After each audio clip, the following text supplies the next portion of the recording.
Nos encontramos con el senador Raúl Pozos Lanz, senador por el estado de Campeche, en donde vamos a abordar el día de hoy el tema de la importancia de la actividad legislativa desde el Senado de la República y, por qué no, desde la viva voz de un senador. Senador, pues muchas gracias por la oportunidad. Me gustaría iniciar preguntándole cuáles son las principales actividades de un senador. La verdad es que la sociedad a veces no conoce este tipo de temas. Nos gustaría que nos comentara cuáles son las actividades principales de un senador. Pues en primer lugar quiero agradecerles que se hayan fijado en mi persona y al mismo tiempo darles la bienvenida aquí a esta que es la Casa del Federalismo del Senado de la República. Yo dividiría en dos partes la tarea de los senadores. Una, que puede ser las atribuciones esenciales del Senado de la República, y te diría que dos, como representantes de las entidades de la Federación, nosotros tenemos dos tareas fundamentales. La primera es dirigir la política exterior mexicana, acompañar y de alguna manera liderar los temas de relaciones exteriores del país en el concierto de las naciones. Nosotros tenemos la responsabilidad extraordinaria de nombrar a las y los embajadores, nombrar a las y los cónsules de todo el país. Además, tenemos la atribución fundamental establecida en la Constitución de nombrar a todos los miembros del sistema de justicia de este país.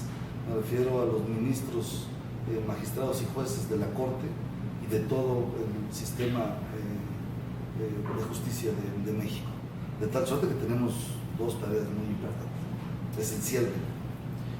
Usted ya nos dividió en dos, la parte del trabajo, digamos, las atribuciones. Las atribuciones de un senador, pero a veces nos cuesta trabajo pensar cómo se cristalizan en beneficios sociales. Ahora, nosotros como representantes de los estados y no de los ciudadanos como sucede en la Cámara de los Diputados, nosotros tenemos aquí la responsabilidad de mantener los equilibrios y la equidad entre los estados del país. Nosotros también podemos legislar y tenemos la atribución, como está establecido en la Constitución, como miembros del Constituyente Permanente, para presentar iniciativas, para aprobarlas, para colegislar con los diputados, para darle a este país las leyes que necesita para que se conviva en armonía, y bueno, pues eso sin duda se debe de traducir en bienestar para los mexicanos. Un país en donde hay leyes, buenas leyes, leyes que piensen en todo momento en la convivencia armónica de la sociedad, pues eso genera desarrollo, claro, estabilidad y tranquilidad. Claro. Hay un tema que tuvo un reto importante que pasó esta legislatura, que fue el de aprobar o de dar celeridad a las reformas estructurales. ¿Cuáles fueron los principales retos del Senado de la República para sacar adelante estas reformas que marcaron un hito en la administración pública mexicana y en el devenir político, social y económico del país? No, a ver, sin duda hay que decirlo con claridad, estas reformas estructurales han cambiado el rostro del país y seguramente van a cambiar el rumbo y el futuro de millones de mexicanos y de generaciones enteras. Solo basta mencionar tres en las que tengo la fortuna de haber participado desde su concepción hasta su discusión en comisiones, la aprobación de los dictámenes y posteriormente la discusión en el Pleno. La primera, la gran reforma educativa, que sin duda va a calar profundo en este país y que en los próximos años estoy seguro habremos de ir sintiendo sus efectos positivos. Para nadie es un secreto y nadie duda en este país ni en el mundo que la educación es la base del desarrollo.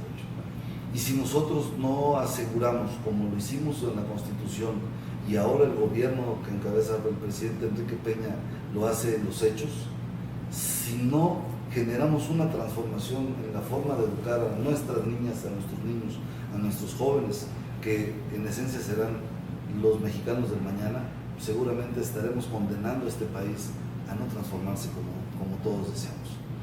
La segunda gran reforma es la reforma energética.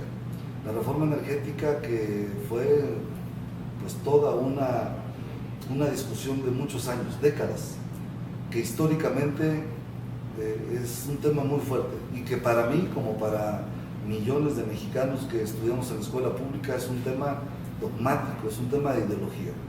Yo nací y crecí con el himno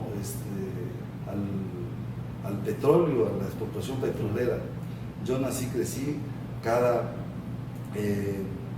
18 de marzo con los concursos de poesía y declamación, con los concursos de dibujos sobre la explotación petrolera.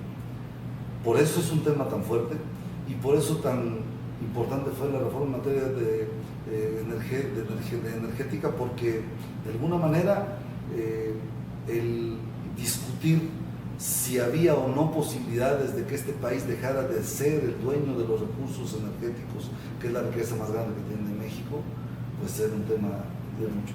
Y aquí lo que tuvimos que hacer es encontrar los puntos de coincidencia, encontrar los acuerdos, construir los consensos para que pudiéramos darle a este país viabilidad en materia energética y que la riqueza que esté en el subsuelo y que hoy día no hemos logrado sacar y transformarla en desarrollo, pues ahora sí se pueda con esta reforma.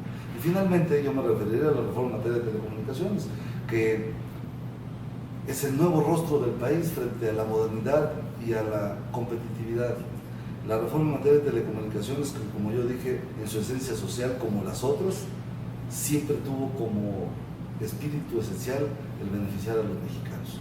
Beneficiarlos en materia de radiodifusión, televisión digital. Ahora mismo se está discutiendo el tema del apagón analógico, que dará oportunidad a millones de mexicanos que no tienen recursos o que no tienen oportunidad para contratar televisión privada o televisión restringida, ver a través de la señal abierta una serie de canales que antes no teníamos acceso, cuando estén en toda su extensión la telefonía digital terrestre, la televisión digital terrestre, estaremos teniendo una opción de hasta 36 canales de televisión abierta sin pagar ni un 5. La telefonía móvil y fija, que esencialmente un ejemplo que pondría ahora es: se acabó las llamadas de larga distancia y el cobro correspondiente, porque la reforma en materia de telecomunicaciones estableció que se acababan estas zonas de telefonía. Y desde luego lo que se conoce como la banda ancha o la internet.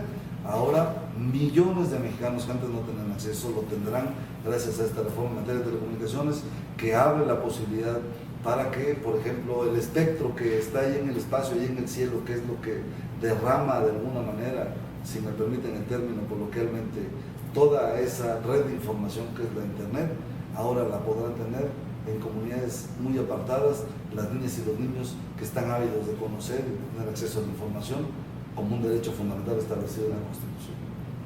Senador, pues la verdad que al final yo le iba a preguntar sobre los beneficios sociales que nos deja la actividad legislativa desde el Senado, pero me gustó cómo desarrolló todos los beneficios que tendrán las futuras generaciones con la implementación de estas reformas estructurales. Yo te voy a poner solamente un ejemplo. Es un ejemplo, y pido una disculpa anticipada. Mi hija un día me sale con una sorpresa. Mi hija tiene 9 años y estudia el 4º año de primaria. Me sale con una sorpresa de que me muestra un muñequito hecho con unas liguitas que se pusieron de moda en las primarias hace algún tiempo. Era un buito y un perrito. Le digo, ¿dónde lo compraste? Me dijo, no papá, yo lo hice. Entonces me muestra cómo lo hizo, y lo hizo con su computadora a un lado y las liguitas, y entonces lo que iba viendo le daba seguimiento a través de la computadora, y ella logró hacer 2 figuritas que para muchos son insignificantes, pero para mí representan muchísimo, pero que además es un ejemplo de cómo el desarrollo de las habilidades en las niñas y en los niños puede generar un desarrollo en su vida futura y en su vida económica y en su vida social. Ese acceso que tiene mi hija en su casa, que es la casa de ustedes, que le dio oportunidad de aprender y de lograr hacer una figura, es la misma habilidad que pueden desarrollar, que van a poder desarrollar millones de niñas y de niños indígenas en comunidades apartadas, marginadas, y que también podrán desarrollar esas habilidades y ese talento esencial, innato que tenemos los mexicanos. Ese es uno de los beneficios, más toda la información que seguramente estará ahí rondando en el tema. Pues, senador, muchísimas gracias por la información. Nos quedamos con esto, los beneficios sociales que nos dejarán en el futuro el trabajo legislativo a través de la aprobación de las reformas estructurales. Desde luego, y de verdad muchísimas gracias y mucho éxito en todo lo que emprendan. Felicidades. Gracias, senador. Gracias.